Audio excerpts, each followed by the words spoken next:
one of the things we've all met is the accusation that we are strident or arrogant or vitriolic or shrill. What do we think about that? Yeah, well, I'm amused by it because I went out of my way in my book to address reasonable religious people, and I flew the draft with groups of students who were deeply religious. And indeed, the first draft incurred some real anguish, and so I made adjustments, and it didn't do any good in the end because I still got hammered for being rude and aggressive. And I came to realize that it's a no-win situation. It's a mug's game. The religions have contrived to make it impossible to disagree with them critically without being rude. Without being rude.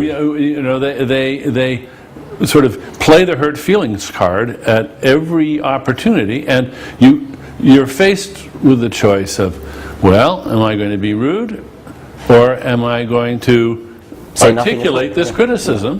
I mean, am I going to articulate it, or am I just going to button my lip? Right.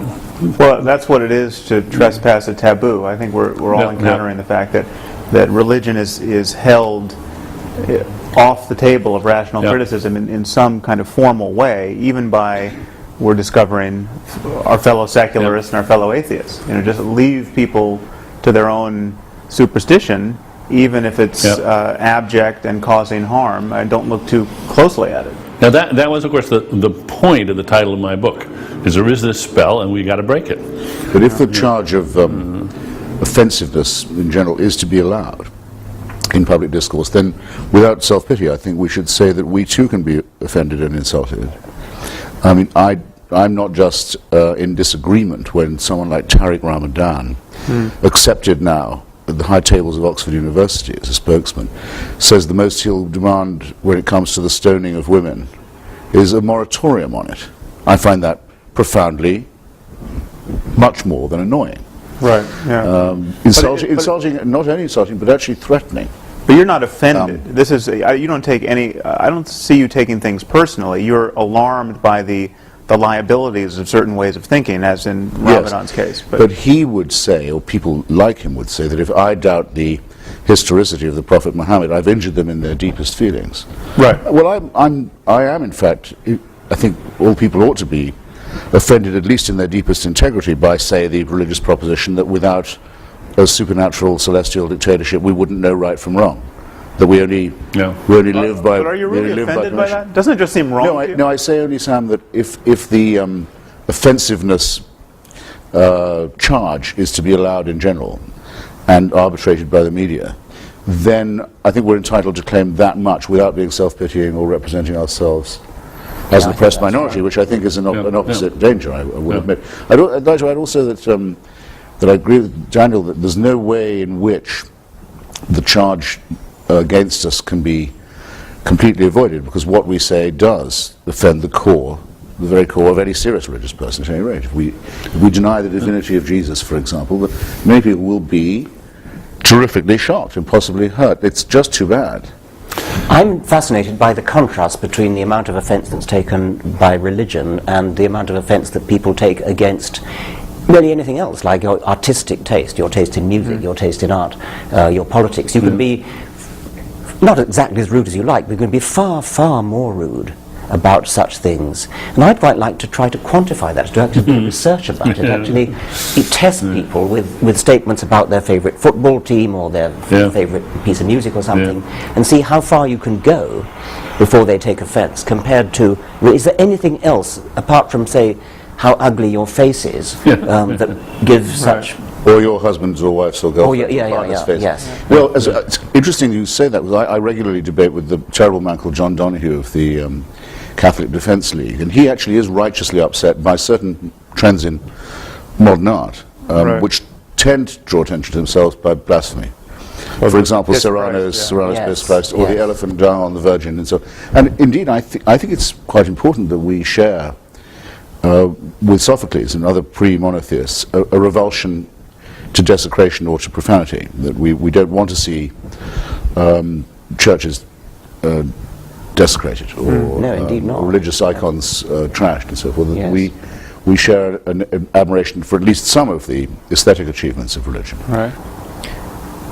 I think this whole notion of I think our criticism is actually more barbed than that, in the sense that we are offending people, but we're also telling them that they're wrong to be offended. I mean, physicists aren't offended when their view of physics is disproved or challenged. I mean, this is just not the way rational minds operate when they're really trying to get at what's true in the world. And religions purport to be representing reality, and yet there's this peevish and tribal and ultimately dangerous reflexive response to having these ideas challenged. I think we're pointing to the total liability of that. Well, and two, there's no polite way to say to somebody, you've wasted your life. Do you realize you've wasted your life?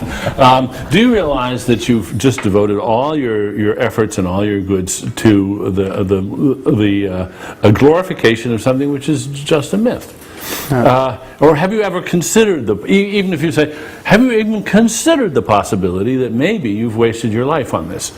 There's no inoffensive way of saying it, but we do have to say it because they should jolly well consider it. Same as we do about our own lives. Oh, absolutely. Yeah. Yes. Dan Barker's making a collection of clergymen who've lost their faith, but don't dare say so because it's their only living. It's the only thing they know what to do. I've heard from one of them at least. Have you? Yes.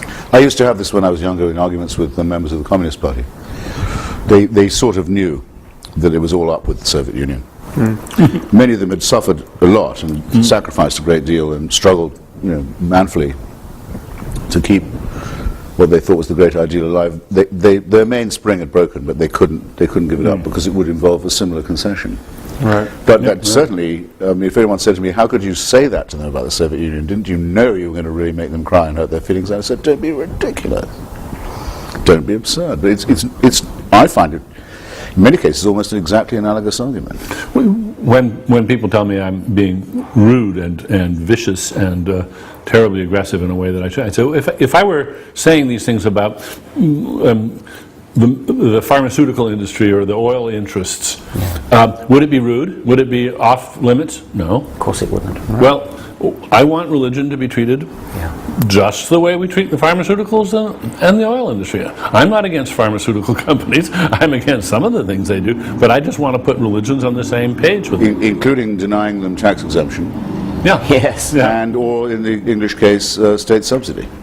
I'm curious how religion acquired this charmed status that it has compared to any of these other things. I mean, somehow we've all bought into it, whether we're religious or not, and that some historical process has led to this immunization of religion against, well, this hyper offense taking that religion is allowed to take. And what's particularly amusing to me, finally, at first it infuriated me, but now I'm amused, is they've managed to enlist legions of non-religious people who take offense on their behalf. And how? In fact, yes. the most vicious reviews of my book have been by people who are not themselves religious, but they're terribly afraid of hurting the feelings of the people that are religious, and they chastise me worse than anybody Exactly who's my actually experience. religious. Exactly my experience. And I think so. One of you pointed out how condescending that view is. That it's as though it's like the idea of penitentiaries. I mean, other people need them. That we must keep these people safely in their midst. Yes.